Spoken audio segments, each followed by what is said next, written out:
Support WrestleTalk! Give us a subscribe. Did we just see a possible match of the year contender? I am Luke Owen. This is El Fakador Laurie Blake. Welcome to the post NXT review of WrestleRamble, where, yes, we saw a pretty great match. It was the triple threat match for the North American Championship. The defending champion, Ricochet, against Adam Cole and Pete Dunne.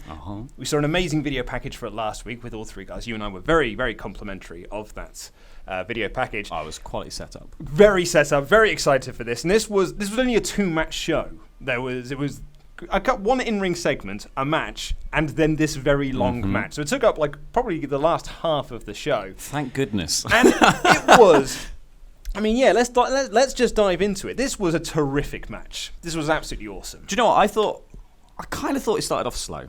I'm gonna go out there, and they did a lot of. Actually, it turned out to be a very smart going slow in the initial bit. But for the first couple of minutes, as they got into it, and they were doing a lot of one person's outside the ring, the two people have a quick brawl on the inside. Someone comes in and breaks up a pin, and then another guy goes out the ring, and then it's the next combination.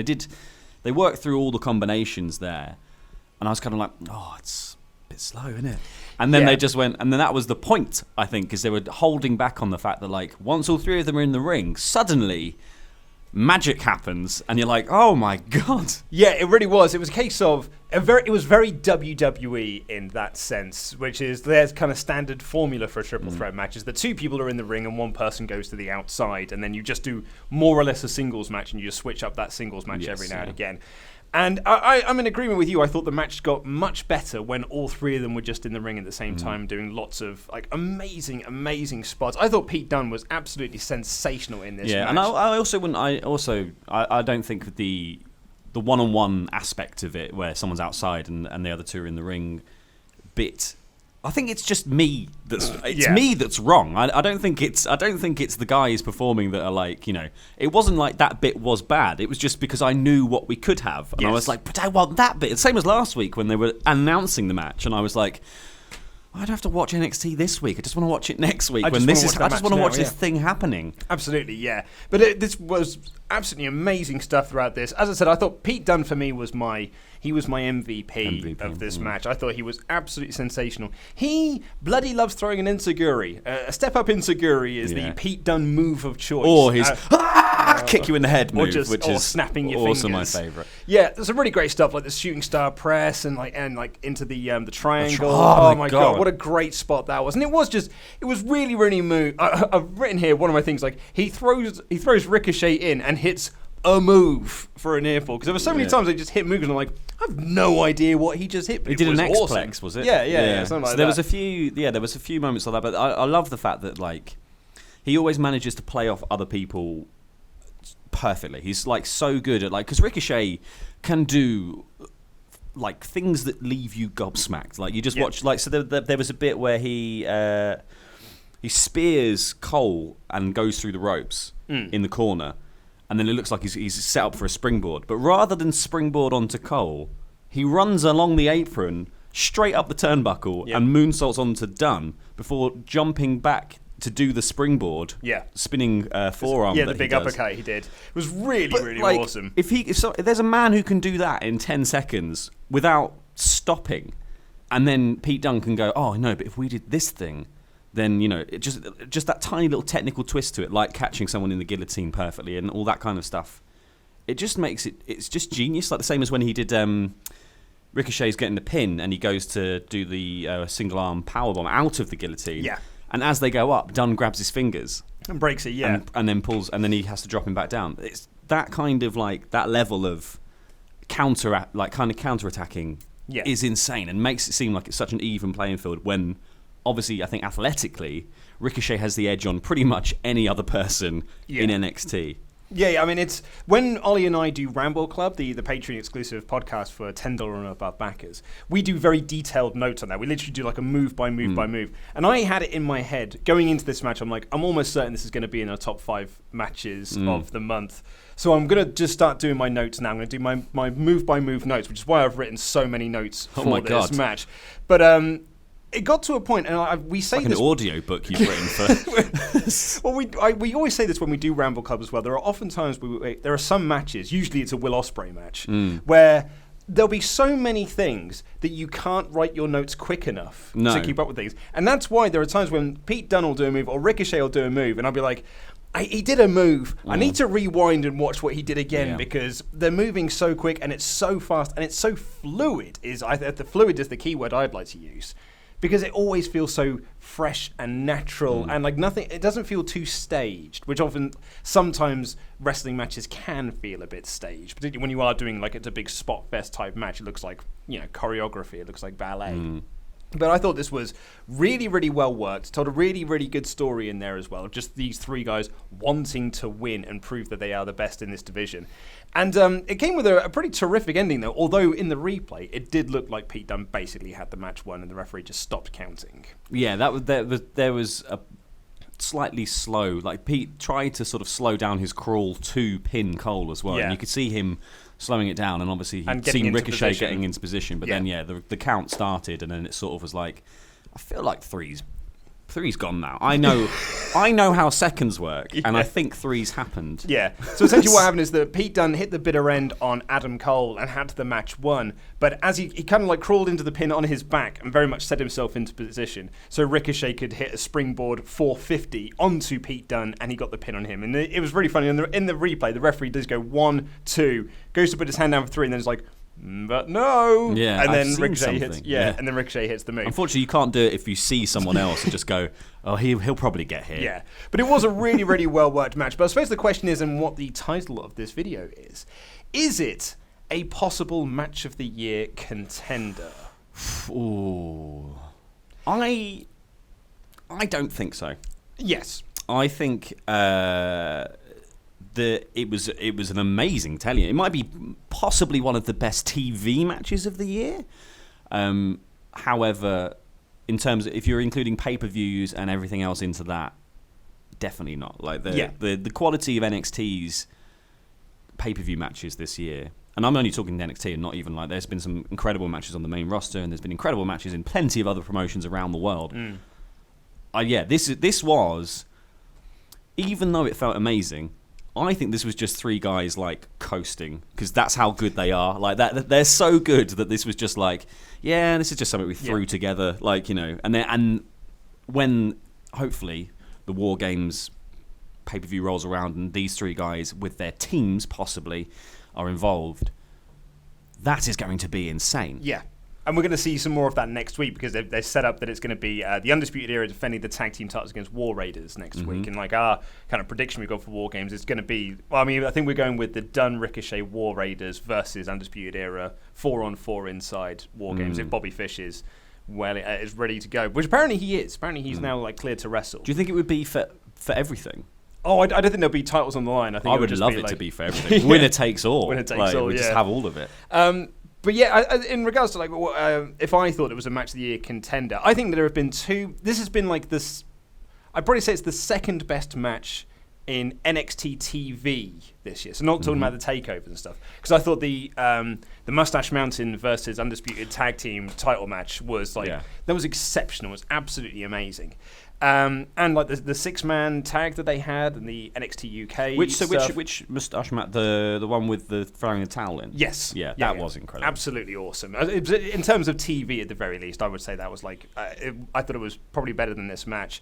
But I think like even if you kind of take into consideration like other other companies around the world, it was like, I don't want to downplay it, because I thought it was absolutely exceptional. Like, it's easily the best match in WWE this week. Like, in the last few months, including Super Showdown and all that stuff. Maybe Murphy Alexander. And I loved the Becky Charlotte match on SmackDown this week. I thought that was absolutely awesome. Although I did miss, someone sent me a GIF of Charlotte doing like a catapult, and like her and Becky just, good lord, it was awful. Like, it was just like Becky Lynch essentially stood up and then threw herself into the tub. Like, it was very bad. But I think Charlotte's equilibrium has been altered recently, so she's not as used to doing certain things as she was before. But it was an absolutely awesome match, and it kind of capped off a very interesting episode of NXT, because it was And it's weird as well because it almost felt like this was a stopgap episode of NXT because not a lot of things were really furthered.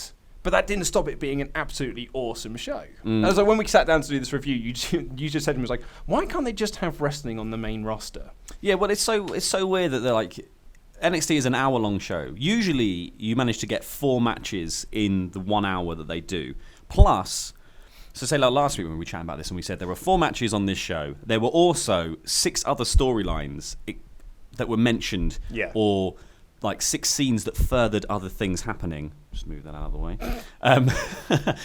But then they also do the sort of brave thing and be like, no, half of this now, more than half of this show is just going to be this one match, and we're just going to give these people, like, we're just going to give these guys the time to sit there and go, oh, do the bit that Laurie's going to call boring at the beginning, because actually by the end of the match he will learn that that was entirely the point, because we're trying to make you anticipate the moment when all 3 of us come in, and you very, very rarely get that on the main roster. You maybe get that a little bit more on SmackDown. Raw, I'd say you get it more on Raw than you do Raw SmackDown. seem to do it. SmackDown has more matches, I think, in general, that are not the same exact match over and over again. Raw tends to do it, but it will be only matches involving Seth Rollins. Well, yeah. He's the only one allowed to have a proper match. Yeah, I'd argue slightly against that. I'd say that Raw, overall, although SmackDown is usually the better show of the two, I do prefer the wrestling that is on Raw, because SmackDown, the way that SmackDown is structured, it's all, like, matches are there for ad breaks. Oh yes, like it's because they need to have an ad break to make some money, and they're like, well, no one really watches this for the wrestling, so just put it in the middle of the wrestling matches. Who doesn't watch wrestling for the wrestling? Where did this thing come from that people don't watch wrestling for the wrestling? The thing is, though, but like WWE have done it for 20 odd years. It's that like, so damn South Park episode. It's like WWE have done this for 20 odd years, so it doesn't matter. So but like that's how I kind of feel with SmackDown. Whereas so whenever I do the review for SmackDown, it's always like, well, the wrestling was actually pretty naff on this show. They had 5 matches, but there was like actually 4 minutes worth of actual wrestling in there. Whereas like NXT usually they've always got really good matches. The guys on SmackDown should just continue wrestling well through the break. Well, that would be one thing, but yeah, breaks are usually then used for chin locks and rest holds. But they should just carry on. Yeah. I think just win by just doing it. Apologize later. That's what I'd ask for forgiveness, not permission. Just start doing it. Have the most amazing match entirely while an advert for KFC plays over the top. Whereas I think Raw does usually really better with its in-ring stuff. But anyway, we've gone way off topic here. So let's dive in to the full NXT review. Right, so NXT opened up this week with Tomasso Ciampa coming out to Taz's music. Every time I hear it, I just think, oh, Taz is coming down to the ring. What's he doing here? But no, it is Tomasso Ciampa and his My new girlfriend music. this morning was watching me watch it, and she went, why are you on the telly? I was like, we can say that about so many people in this one company. You get that a lot. Like, Laurie looks like blank. It's usually wrestler with beard. That's the problem. Most people have beard blindness. That means that they just see all people with beards as the same sort of mush of features. Yeah. It doesn't matter. They just see beard. You are just beard. Whereas I'm often referred to as Kevin Owens because our names are sort of the same. However, he does have one extra letter on his surname. And a completely different first name. And a completely different first name. Ah, but well, a lot of people never mind. Are you brothers? Are you related? I'm like, no, he's got a completely different surname. Yeah, that's not the same one. It's not the same surname. No. I've got one letter less. And better. But anyway, so Tomasso Ciampa opened up this show and he comes down, he says that he's the greatest sports entertainer of all time with the greatest entrance music of all time. And I kind of like this as well because one of the things that people really liked about the Ciampa character was he doesn't have any entrance music. He's like, what a heel. What a heel. He just comes out to no entrance music. But there's only so far you can take that gimmick. Yeah. Like when R-Truth did it when he turned heel back in 2011. But I like that he's now kind of made this part of his character. It was like, yeah, I used to come out to no music because you guys like music. But I'm just the best. Yeah. So I've got the best music. He's got fairly grating music as it is. So, yeah. And I mean, he's now got merchandise and everything as well. So, exactly, he's playing the game slightly more. Exactly. He might as well. He's the champion. Absolutely. He's the champion. Yeah, it doesn't matter. The champion. The champion. So he says, he calls out Velveteen Dream here. Well, yeah, because he says, Velveteen Dream's been sticking his nose where it doesn't belong, and that does bring out Dream. And I thought Dream got a great reaction when he came out as well, because talk about a match I didn't know I wanted. Ciampa versus Dream. Oh, It's I want to see it. You know, a couple of weeks ago when they set up Ciampa versus Otis Dozovic, and all of a sudden my ears like perked up. I was like, I had no idea I wanted to see that match, but I really want to see that match. Let's do Ciampa. Yeah, and then there was also a tease here of another match that people didn't know they wanted to see: Ciampa versus Dream versus Nikki Cross. Yeah. So anyway, I like that Dream comes out and he says that he's the. And I will say this: my only negative I had about this segment is that they kept saying the word sports entertainer like it was an actual thing. I'm the greatest sports entertainer. Just say wrestler. I know they can't, but either way, he says I'm the greatest sports entertainer of all time, and that belt deserves a better experience. I love this that Ciampa just says like, "Oh, Dream, yeah, I think you could be champion, but I'm just not sure you're tough enough." Yeah, and he got the audience bowing to him for that line. That was so good. It was so awesome. And then he brings out Baszler Black and saying that Dream has been accusing him of attacking him, and that brings out Nikki Cross. Really, I know Nikki Cross has kind of been very much involved in this sort of thing because she knows apparently, but I never did think that this segment was going to open up with Ciampa coming out, Dream coming out, and then Nikki Cross coming out, and she just goes weird for quite a long time. She doesn't really do anything for a long time. She just runs around the ring going. I've written here, she just acts crazy for a bit, and then the crowd started chanting Nikki's triple threat. Triple threat, and then Nikki's got a secret. Nikki knows a secret. Yeah, and she starts touching Velveteen Dream's jacket and stuff. He's like, get off. What are you doing? She scares him out of the ring towards the end. But she goes up to both of them and she says, I know what you did. So she says to Dream first, I know what you did. And then she turns to Ciampa and she goes, I know what you did too. Yeah. I feel like it's sort of setting up some sort of Murder on the Orient Express style solution to the Aleister Black thing. It was everyone. Yeah, it was everyone and no one. I like this as well because when Ciampa was doing his promo, talking to Velveteen Dream, he often listens to his belt to see what Goldie has to say. And Nikki Cross gets into the ring, and she starts listening to the belt, and Ciampa's almost like, no, what are you doing? Get away, stop doing that. She's trying to listen to the belt, and he goes to say something in the microphone, and she goes, boom, just knocks it out of his hand. Yeah, and then she kicks it away when he goes to pick it up. It was just like, F off, just knocked it out of his hand. And he looks so annoyed, and it got such a great reaction. And when he tries to pick up the mic, she just kicks it away from him. I really laughed. And she just starts shouting, I know again, and the crowd chants that she knows. This was a really interesting opening segment, because not only does it set up this match of Ciampa versus Dream, but it keeps that plate spinning that Nikki Cross knows something. Is Dream involved in Aleister Black's attack? Is Ciampa involved in Aleister Black's attack? And that comes up later on with Cassius Ohno as well, or Cassius Ohno, I believe he wants to be called, whatever it is. So I thought this was a really fun opening segment. Yeah, I think they managed to do something here that, you wouldn't necessarily expect. At no point was I expecting one to be interested in the Dream versus Ciampa as sort of that would be the next title match, or just the next match anyway, or that Nikki Cross would just come out here and suddenly steal a scene completely without ever going on the microphone, or ever saying anything really, and just letting crowd reaction play out in the room. Yeah, I mean, we said it last week. NXT feels like a living, breathing universe, and you kind of don't get that on Raw and SmackDown. At the moment, I couldn't imagine Becky Lynch being in the same ring as AJ Styles or Daniel Bryan or anything. They just feel like such separate entities. It's like they don't know each other until Mixed Match Challenge. Yeah, when they all get to kept dance. very separate. Yeah, feuds are kept very separate from other feuds, and it just feels like you are in this bit, you are in this box, now you're in this box, and now you're in this box, and then eventually I'll take the toys out and I'll put them in different boxes. Whereas NXT just feels one big box that all the toys are in. Well, it just means that there's less setup that needs to be done for matches. For instance, where we might have a War Games match where Ricochet and Pete Dunne are teaming up with the War Raiders to take on Undisputed Era, because they've all just coexisted in the same ring, and they've actually all been seen in scenes together without it having to be Gallows and Anderson sometimes walk into other people's scenes backstage, but they live in their own little meta universe. No one else knows each other on Raw or SmackDown until they're like, I have to fight you? Fine. I'm going to get to know you now. We see Adam Cole and Pete Dunne warming up backstage. And then we got our only other match on this show, which was the finest Kona Reeves versus my boy, Keith Lee. Keith Lee, WrestleTalk's favourite wrestler. Although his music sucks. His music. That's my note as well. It's so naff. It reminds me of. You remember when Samoa Joe first came into NXT and he had that awful music? It was just really, really bad, and everyone was like, "Good Lord, this music is terrible." Yeah. And then eventually, Samoa Joe, I think it was on Jericho's podcast. Well, and then it got turned into the good one. Yeah. And he said on Jericho's podcast, I told them this is what I wanted. I wanted it to sound like a theme tune from Godzilla. I wanted it to sound like that. and they completely misunderstood what I said and made this beat was like, and it was rubbish. And then he was like, no, literally, it's this song. Yeah. This is what I want you to do. And it was so.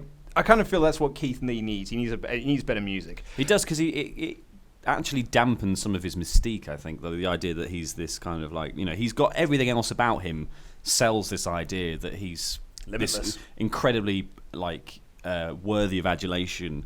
He gives good face, is what he gives. Like he gives such good like his whole mannerisms and stuff. Like I've not seen many wrestlers be able to do that kind of consistent level of just being like, this is what my face looks like. Yeah. The Rock does it amazingly. Yeah. Miz does it really well. Everyone else kind of does does mean face, or Ronda Rousey flips between that and smiling like an idiot.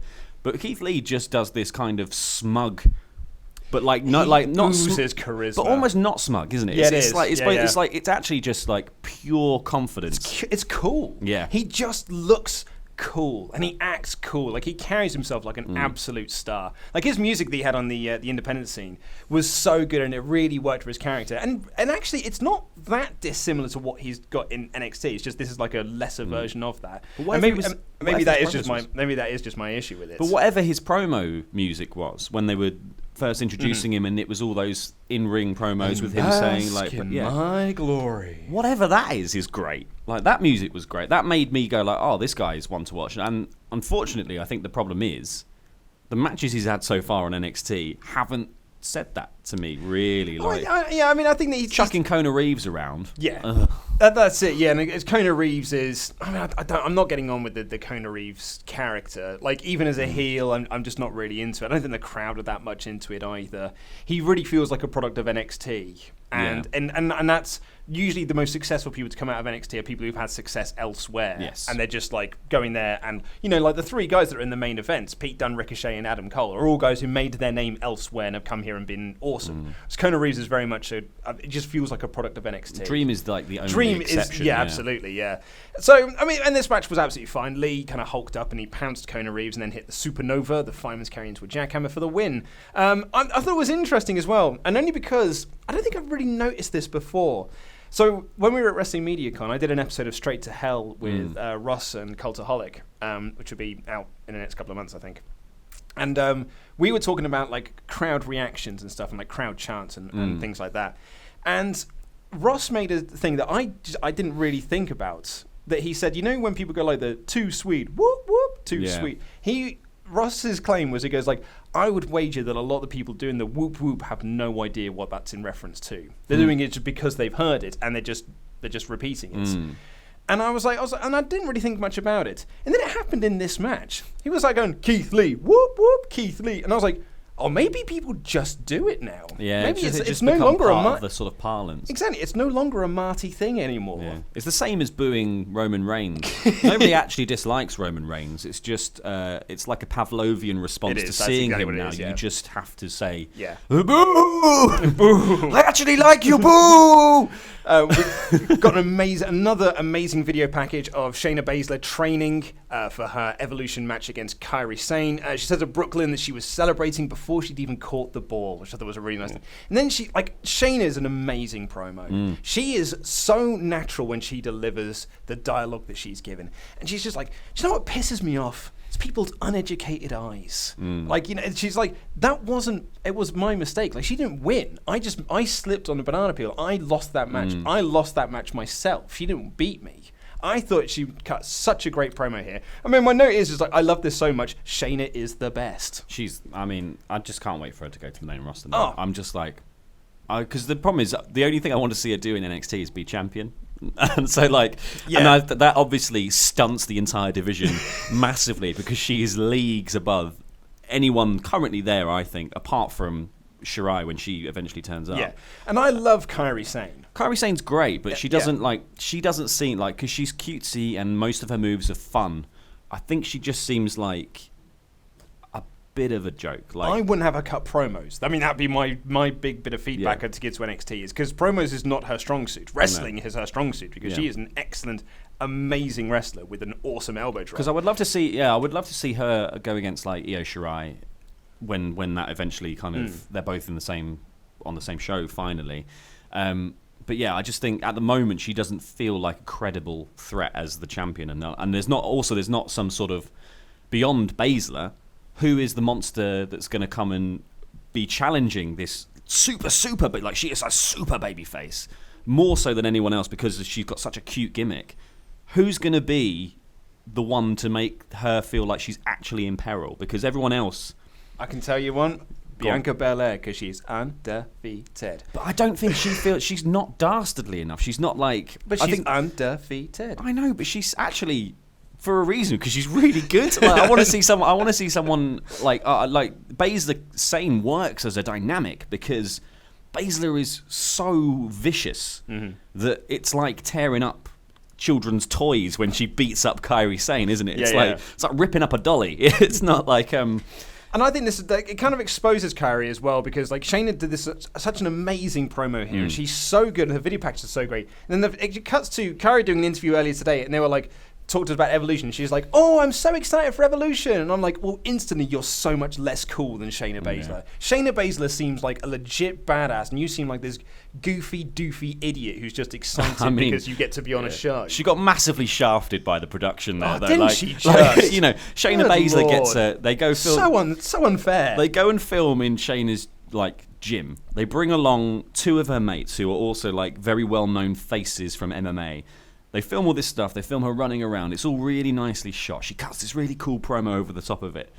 For Kairi Sane, they're just outside the door to Full Sail, and they just stick a microphone and two phones and a dictaphone in front of her, pretending it's a press conference. I like the press conferences. I don't mind, but in terms of production, one is like you're a star, and the other one is like, we filmed this outside where you were, and it's all fake. More than that, I think doing the press conference thing is fine. I think more than that, it's that Shayna's was so great in like she is dangerous and she is a badass. And Kairi Sane was like, I'm excited for Evolution. Like, you give her a better answer. Kairi Sane should have turned up to that press conference on a pirate ship. And then she should have been firing cannons into the building. Yeah, that's stepped off. And last couple of bits we've got to talk about here. William Regal was walking backstage in an interview, tried to ask him about Aleister Black. Big Willie Reegs. But as he gets to his office door, Cassius Ohno he's outside, and he wants to know if his new toy has arrived yet. The new toy in reference to Matt Riddle, who we haven't seen on TV since he... Since he showed up in the crowd at NXT TakeOver Brooklyn. And in a suit of all things. Yeah. How strange. It is weird to see him in a suit. And he says, maybe this bromance isn't all it's cracked up to be. Some good lines here from Cassius. And he suggests that Riddle may have been the one to attack Black. Yeah, which a lot of people have suggested actually would be a good way to kind of debut Matt Riddle in there. And actually debut him as a heel, which would be something a bit different. Usually when you have like an indie darling, they just come in straight as a babyface because everyone's going to love them regardless. And then we've got a video package to hype up the Undisputed Era versus the War Raiders for next week, which made me very excited for that match because NXT video packages, much like WWE video packages, are great. I also love that Bobby Fish, when he's cutting their promos, like in their little like industrial setting, he's just holding their award. It's just like he hasn't got his own title to hold anymore, so he just holds this award, and it's just really funny. So they're having a match next week, as are Nikki Cross and Bianca Belair. So that's NXT for this week. What did you think of this week's episode? Again, yet another incredible episode of NXT television. I think that I was a little disappointed in the Keith Lee Kona Reeves match, but I thought the opening segment was great, despite didn't do a lot to it set up a match, and it didn't do much more to sort of push things forward, but it keeps enough plates spinning. And then that triple threat, which was basically half the show. If you just watch half an hour of wrestling this week, just watch that, because it's amazing. Yeah, I agree. I thought it was an incredible, awesome main event. Really enjoyed the opening segment, and I absolutely adore these Shayna Baszler video packages. I could probably watch a whole show of just those, and I would be like 5 out of 5 best show of the week. That'd be like UFC's setup videos that they do before the big fights. But that is all we have got time for this week. Please click the videos that are just appearing on our laps to catch up with the latest Wrestle Talk awesome things. And make sure you become one of our pledge hammers to keep this show going. And subscribe to the podcast for exclusive intros and outros that are totally free and available on Spotify now. I have been the other one, Luke Owen. This has been El Fakador, Laurie Blake. And that was NXT.